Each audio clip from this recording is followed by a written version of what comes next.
నీ కళ్ళల్లో నుంచి ఒక కన్నీటి చుక్క కారింది అంటే ఆ కన్నీటి చుక్కకు కూడా విలువ ఉండాలి. అలా అయితేనే నువ్వు ఏడవాలి. నీ అమ్మ కోసం ఏడు, ఎందుకంటే 9 నెలలు కని మోసి నీకు గోరుముద్దలు తినిపించింది కాబట్టి. నీ నాన్న కోసమే ఏడు, నీ వెన్నంటే ఉండి నీకు కావాల్సినవి తీర్చి నువ్వు చదువుకునేలా చేసి అన్నీ చేశాడు కాబట్టి.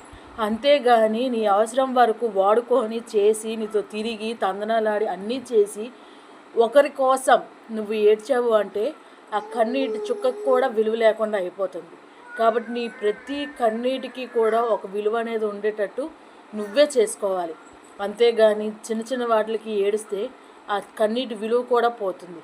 అర్థం చేసుకో. ఫస్ట్ సెల్ఫ్ లవ్ అనేది ఉండాలి.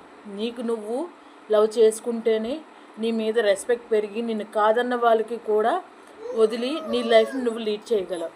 ఓకే.